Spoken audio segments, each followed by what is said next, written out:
Assalamualaikum. I am Amara Sabir and I am going to give some limelight to a social problem which is related to media industry. Movies and TV shows impact our behavior too much. इतना story के हम जान नहीं पाते if it's really playing with our heads or not. But in actual it does. To understand it better, we are going to discuss this thing कि ये कितना slowly और किस तरह से हमारे दिमाग को affect करती है positively या negatively. To give it a title, Portrayal of Society in Media Industry and its Impact would be perfect. पहले हम पोर्ट्रेल ऑफ सोसाइटी की बात करेंगे क्योंकि पोर्ट्रेल से ही हमारा डिफाइन होता है कि उसका इम्पैक्ट कैसा जा रहा है। अब हमारी सोसाइटी में बहुत सारी प्रॉब्लम्स और बहुत तरह के लोग रहते हैं जिनको पोर्ट्रे होना बहुत ज़रूरी है। जिस तरह के वो पोर्ट्रे होंगे उस तरह का इम्पैक्ट आएगा। So we have to look into it, how are we portraying our values, cultures, way of living.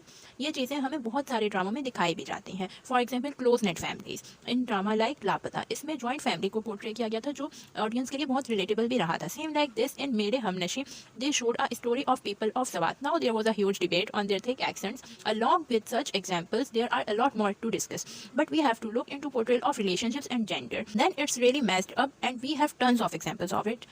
Like in Kaisi Tere Khud Garzi, the female lead literally has zero voice, and contrary to her, when we look for male lead, he is just pure evil. जबकि हमारी society में मर्द हजरात की बहुत इज्जत की जाती है और उनका बहुत रुतबा भी है। इसी तरह से कोई प्रॉपर इंस्पायरिंग कपल की स्टोरी नहीं दिखाई जाती। अगर अब हम स्टोरीज़ की बात करें तो sadly we don't have diverse type of motivating and inspiring stories.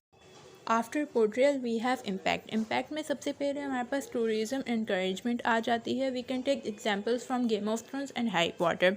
It got really famous and then people started to visit those places where it was shooted.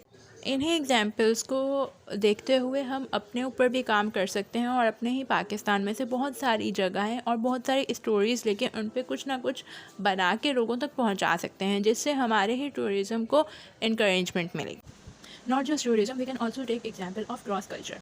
इसको समझने के लिए हम इंडिया की एग्जाम्पल लेते हैं कि उन्होंने अपनी कंट्री को अपने सॉन्ग्स और मूवीज़ के ज़रिए किस तरह से प्रमोट किया कि अब अफ्रीका में भी लोग उनकी कंट्री से अवेयर हैं और उनके कल्चर से भी। इवन वहाँ के लोग उनकी ज़ुबान भी बोलने लगे हैं just because of their promotion of their movies. And maybe you are also familiar with this group of dancers. इसकी एग्जाम्पल भी हमारे पास है कि हमारे अपने ही गानों पे कोकी स्टूडियो के इन्होंने डांस किया और वो इतना वायरल गया कि फिर इन्होंने कोकी स्टूडियो के सिंगर्स के साथ कोलैबोरेशन करते हुए एक कॉन्सर्ट अरेंज किया और वहाँ पे परफॉर्म भी किया। Now it's time to take away something from this discussion which can be in these aspects, improvements and opportunities. Improvements में we have to show strong stories and great couple to create example just like this couple from संगेमा।